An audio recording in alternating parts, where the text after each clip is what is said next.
What happens when you drop a boulder on a field of potatoes? You kill two birds with one stone. It's been a while since we did Oasis Talk Tonight for Mr. or Mrs. Christian, with an H, Kellum. I'm guessing Mr. Let me know. Let's do it. Alright, the song uses the kind of ambiguous Wonderwall chords. For most of it, the first chord is an E minor, but plus a D on that B string 3rd fret. That's an E minor 7. Lots and lots of ways to play an E minor 7, so pick your favorite. I'm going to pick the whole E minor chord there, and then B string 3rd fret if you want to leave your middle finger off, so you just have A2, B3. That's great too.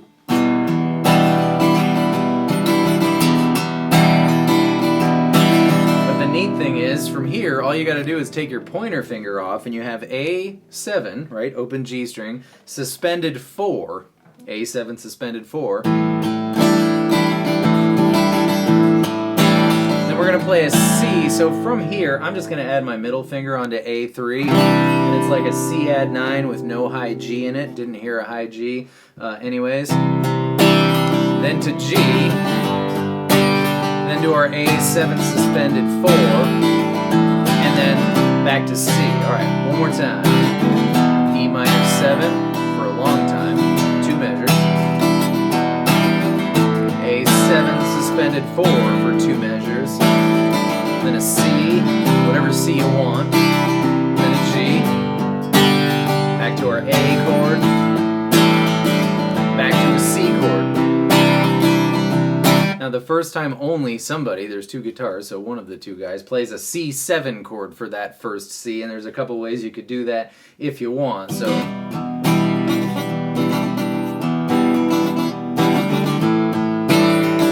if you add your middle finger to A2 and your ring finger to G3, that's enough to say it's a C7. You could then add that high G note on baby E3 if you want, if you promise not to let your B string ring out. Thought I heard a high G note out of one of the guitars there. Or you could just play regular old C7 the way we usually know and love. But that's only like once at the beginning and once later in the song. It's that, you know, kind of weird chord that pops in there when the C's supposed to be there. Alright, whole thing one more time.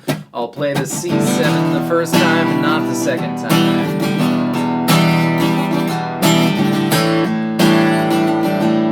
Finger switch there, you can just take one off.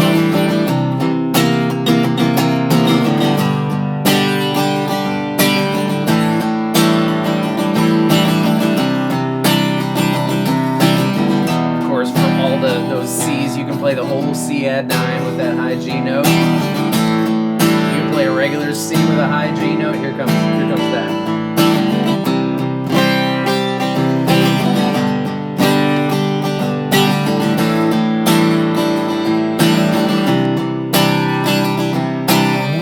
The verse.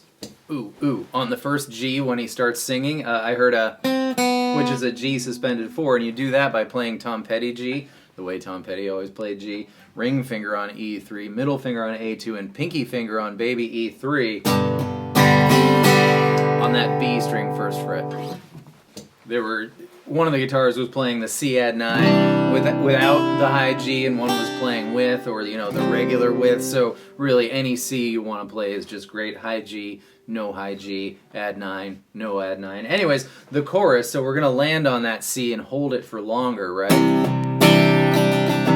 And when he says, I wanna talk, you hear that open A string is sort of like a walk down to G. So, I wanna talk tonight, G. Switch to a D and do a sus4 and release there. E minor, C.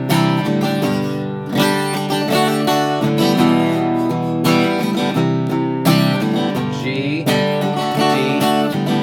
E minor, C one more time. And then the end of the chorus is the A chord, followed by the C chord, which is just one finger different. Take the middle finger off, put the middle finger back on. When I was watching a live version, he went like this.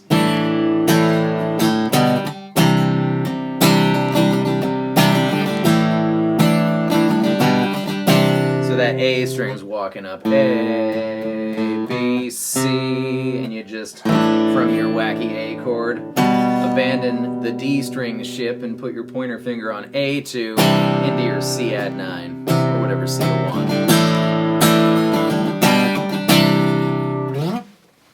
I honestly can't tell if the solo is a synthy piano of some sort or a guitar, but either way, the notes of the solo are the E minor pentatonic, so 12, 15, 12, 14, 12, 14, 12, 14, 12, 15, 12, 15, except for over one of the C's, whatever instrument that is, noodling away, plays a B flat on the 13th fret of the A string, and that's the note that makes C7. C7, that G string, 3rd fret, same note. And you can do your E minor pentatonic down here too. Open 3, open 2, open 2, open 2, open 3, open 3. And our 2 B flats that you can get will be G3, of course, or A1 if you want to have that kind of fun. Since there's 2 down there, there's 2 up here also. A13 or G15. Yeah, so noodle away to your heart's content in E minor pentatonic plus a B flat note. Yikes, but the B flat note is only going to work if you play it while the rhythm plays C. Okay, we're good. Then the second verse is the same as the first verse, of course, but when they hang on that C or C add 9, there's that extra noodle, and you can do that by messing around with the D string open, the G string open, and the G string 2nd fret. Hammer on, pull off to your heart's content on that G and D 2nd fret and open.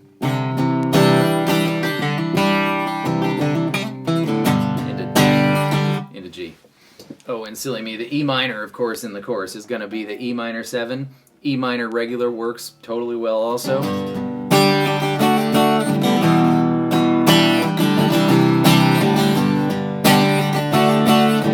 Regular E minor.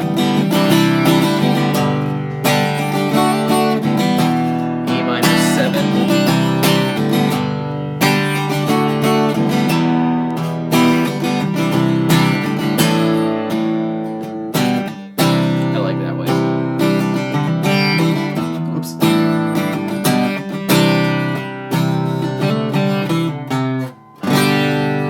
That's it.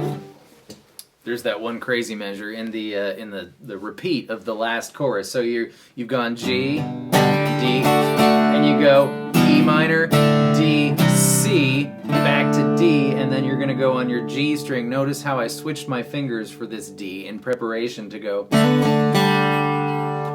4, 2, open on the G string with your pointer and ring fingers. So G, D,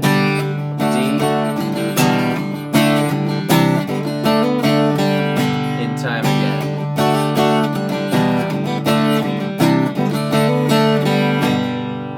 It only happens once, but so you get the timing of it.